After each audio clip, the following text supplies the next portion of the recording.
Major funding for PBS Late Night is made possible by a grant from Southern Pacific Communications, providers of the Sprint long-distance system.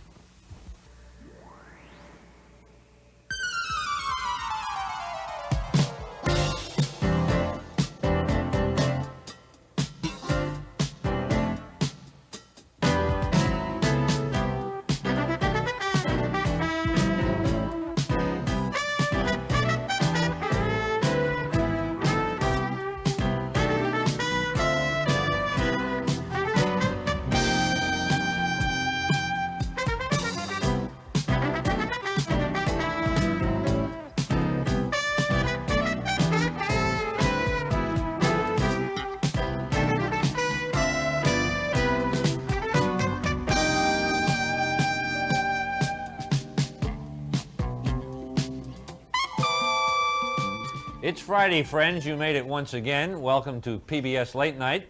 Later in the program, we'll get the full story of the new horror film, The Evil Dead. It's going to be a biggie, friends. Right now, we're going to talk about the world of therapy. Who's who, what's what, who should go, and maybe what the results should be.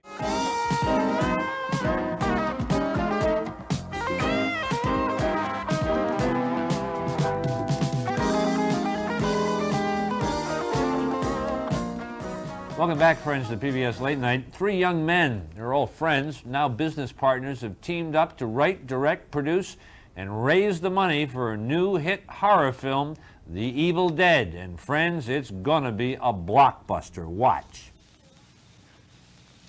Did you see her eyes? Oh, Ash, I'm scared. What's wrong with her?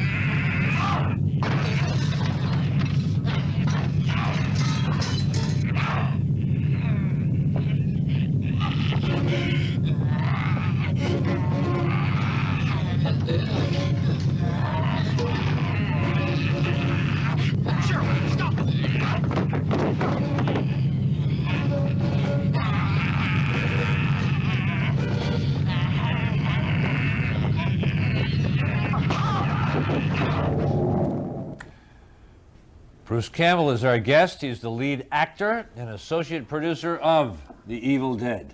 Congratulations on all your success. Thanks very much. I think it's kind of funny when watching a clip like that. I'm all enthralled, and everybody else in the staff is watching. And you say, "I went to school with that girl." Huh? Is that the way it was? It's all pretty funny to me, actually. It is funny. How so? It's funny in that I know how fake everything is. You know, a lot of people see it.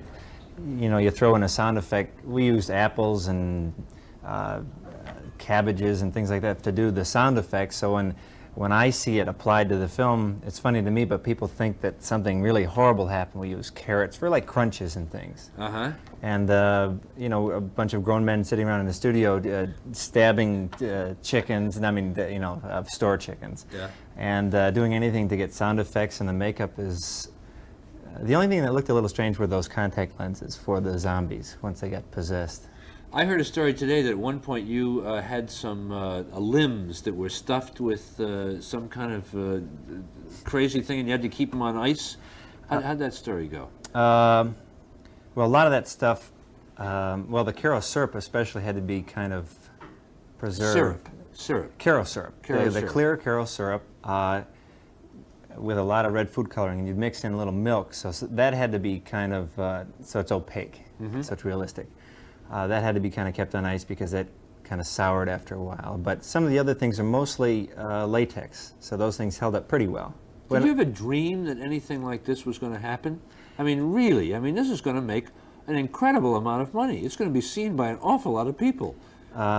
When we started this project, there's always that hope. That's what drives you on, because you see other films do the same thing, and you say to yourself, way down deep, I can do that. I can do something like that. You know, just give me the chance. I know I can do it. And so we had to ask ourselves what it took to take that chance. You know, what did it take to do this, to to do what these other people have done. Make a film, make a horror film. Exactly. I read an article the other day that said it projected could make $10 million. Do you think that's a realistic figure?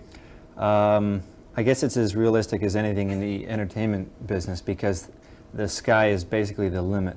This type of film does have its limits in that not everyone in the country is allowed to see it. Yeah. So it's not like an E.T. or anything, but it's a big country, and we're finding that out now. The film started overseas, but the United States is basically Freaking out for the film. Thank you. It won a Cannes Award, Film Festival Award, as you mentioned, overseas. In Britain, it's now, I mean, it's just been out for a short time. It's a cult film. And in New York City, the thing is released, and in a couple of weeks, they sell $1 million worth of tickets. I mean, this thing is going to go and go and go and go. Incidentally, we just listened to our first single today that was sent over from England.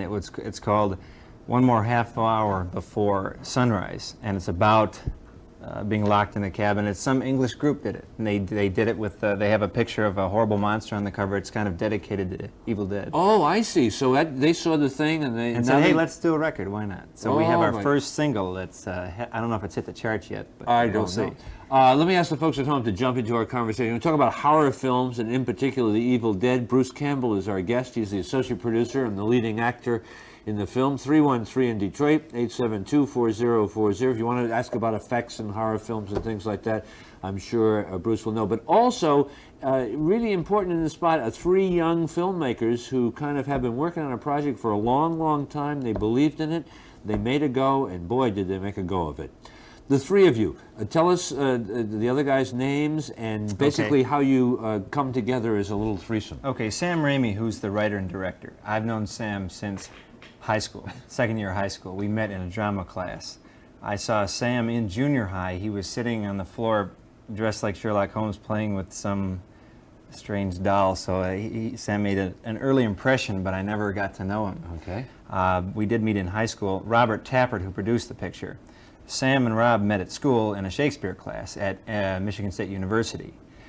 So basically the two kind of got the initial idea based on a story that Sam wrote, a short story, to go ahead and do a feature because we had talked about it, you know, kind of kidding. And we associated with a group of about 10 guys who all through high school made little short films. And then it kind of filtered down to who was really going to do what. And others have gone off to be successful in photography and things like that. So that's nice to see. But it finally whittled down to at least the three of us at this particular point to start. There may be others in that troupe to follow. Is the oldest in the group Bob, who's like 27 or 28? Yeah, something like that? he's the wise old sage of the group. And he's how old? I think he's 27. Okay, and then Raimi is how old? Sam is the tender age Sam of, yeah, Sam Raimi is 23 and I'm 24. 24. My goodness. Okay, so you all get together. There was a film before all of this happened. Yes. Was it Within the Woods or something It like was that? called exactly that, Within the Woods. Well, tell me about that We film. did a lot of Super 8 films. Super 8. Mostly, Super 8 was the foundation for all of our film experience because it's cheap. Super 8 nowadays can be kind of faked into being a real movie. There's 2 tracks of sound and you can steal Jaws music or Close Encounters music and put it to your movies. Okay. We made mostly sappy comedies and stuff like that, but it was finally a point where in a film called It's Murder that Sam made, which was a feature-length Super 8 film, where there was a jump, there was a scare. And the audience, the way Sam did it, the audience, you know, really jumped. It's like in Jaws, good scares, we call it. So he decided to try something and expand on that idea. So Within the Woods was a condensed version of the screenplay. Sam took the screenplay, squashed it down to half an hour, and Shot it on Super 8. shot it in Super 8. $1,600 or something like that? 1,600 whopping dollars. Yeah. We shot it with a cast of, I think, 4, scaled down from the film, which is now 5. I was the monster in that one, and there was a female heroine in that one who is now a monster in Evil Dead, so we switched. I paid my dues and got to be the hero, basically. And that we showed to investors as a prototype. So if we were selling them something, we say, this is it, basically. It'll be bigger, better, and you know, coming soon to a theater near you, I guess. $400,000 was the budget on the film. Yeah. How long did it take to start it, stop it, get some more money, run out of gas, almost pack up and go home, try one more time, get one more phone call? And that's been going on for a bit of time, huh? Sam wrote the initial story in '78. 1978. We decided to give it a go in 1979. We started shooting the fall of '79. We were supposed to be in the bowels of Tennessee for only 6 weeks. We were there 11. Ran out of money, but we got most of it in the can. Regrouped 5 months later, this is in '80. Got the cast back. We had to keep getting the cast back together and finding the shirt that they had and washing it or buying something that looked like it and begging them to get a haircut, stuff like that. That went on through the summer. The effects were shot in the fall of '80. And no, I'm sorry, that was that was '80. Sure. And then we went into all the sound work. And October 1981 was the first public showing where, for our investors, it was a big show. And we had spotlights in the limos and all that. Not so much for ourselves, because people said, well, you know, your head must be swelling out of proportion now. Look at all these spotlights and stuff. We said it's because we want to tell people we're done. We're done with the production of it. Right. What we didn't realize was that sales were so important. We went into sales immediately thereafter and found an excellent worldwide representative, Irvin Shapiro, who had films around the world. Let me just ask you real quick. What are the 3 main ingredients for a good horror film? Sam Raimi has a motto of a horror filmmaker. The innocent must suffer. The innocent must suffer. The guilty must be punished. And you must taste blood to be a man. Now, I don't know if that holds up under every circumstance, and that's kind of tongue-in-cheek, too. That's not a rock bottom. I'd say entertainment. We want to take a look at another clip, and I just kind of like the way that you use the music and the suspense and the effects, and you can feel. I mean, just going down into the cellar. Can we see that, Clark? And then we'll take some phone calls.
Seems reasonable.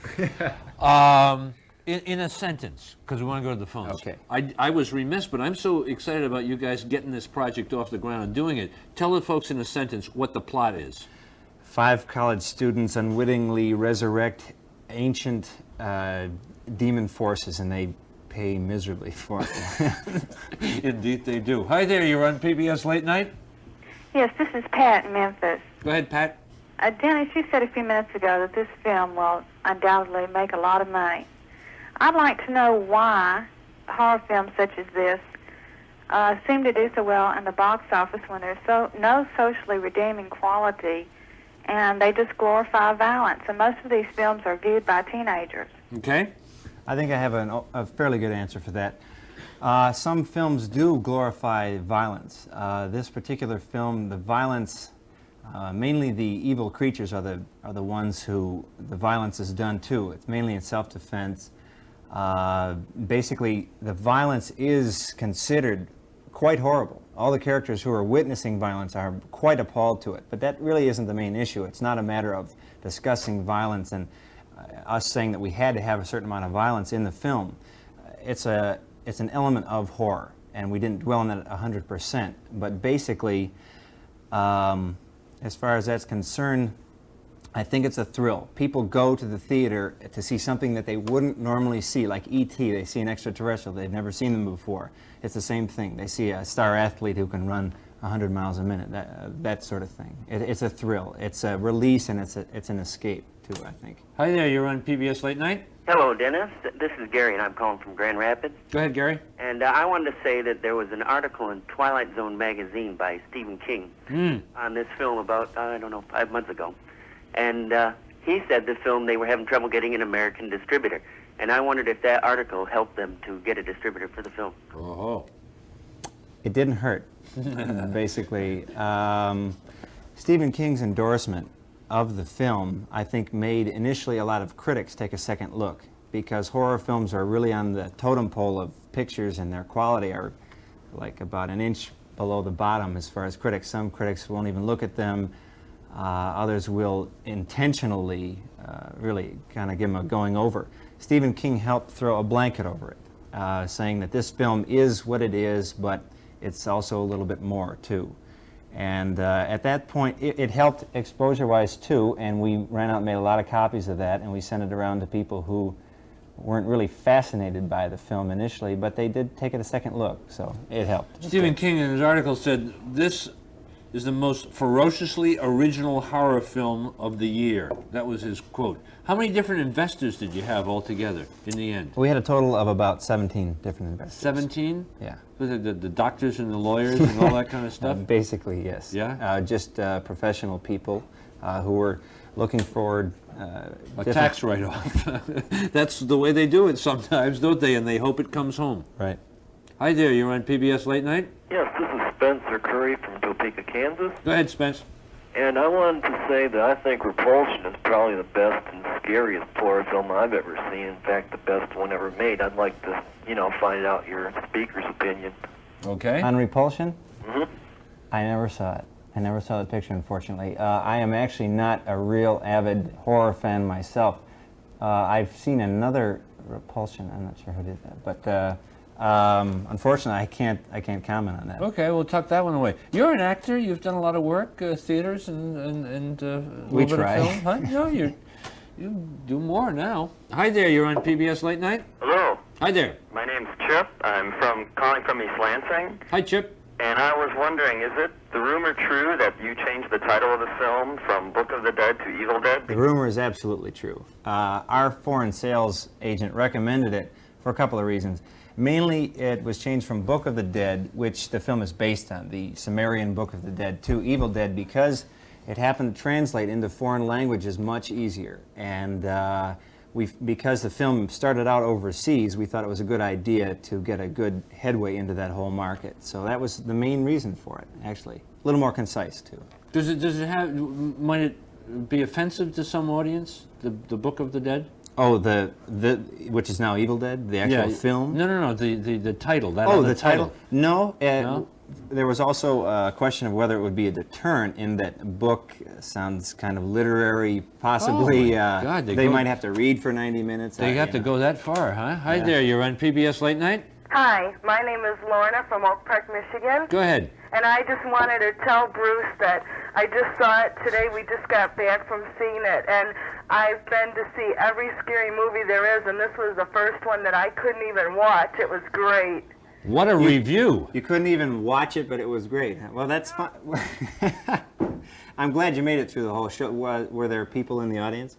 Pardon me, I didn't hear you. Were there people in the theater with you? Well, I was at a drive-in, and the whole drive-in was packed. With the shrieking and screaming going on? I don't really know, to tell you the truth, but I know it was really good. Okay, that's a terrific endorsement. Hi there, you're on PBS Late Night?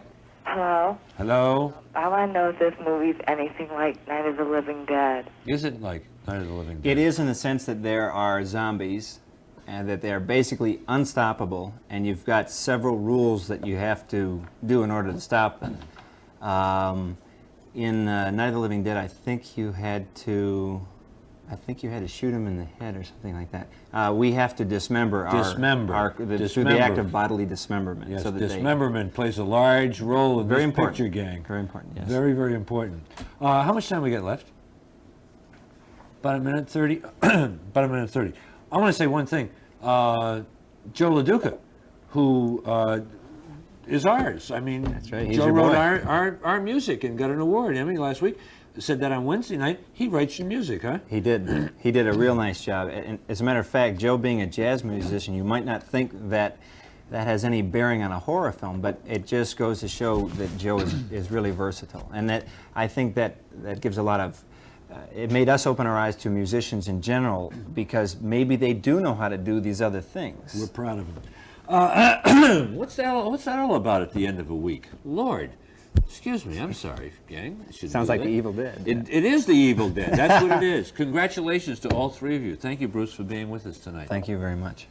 Okay, gang. I want to thank you all for your calls, and I also want to take a special moment out here to thank the Variety Club of Detroit for the special award that they gave to me tonight. They're the folks who support the bionic limb work at the Detroit Institute for Children. Remember a long time ago we did a spot on the show that featured a doctor talking about the work of fitting the youngsters with these bionic limbs. Well, I want to thank them. It's really a staff award and a crew award, so on behalf of everyone, we thank you. Monday, we're going to have a visit with a man who spent 30 years in China, a frontline follow-up. Also, we're going to take a look at socially responsible investments. I want to thank the staff and the crew and other nice folks who make PBS Late Night possible for you. Have some fun over the weekend. Good night from Detroit, and watch out for the Evil Dead, friends.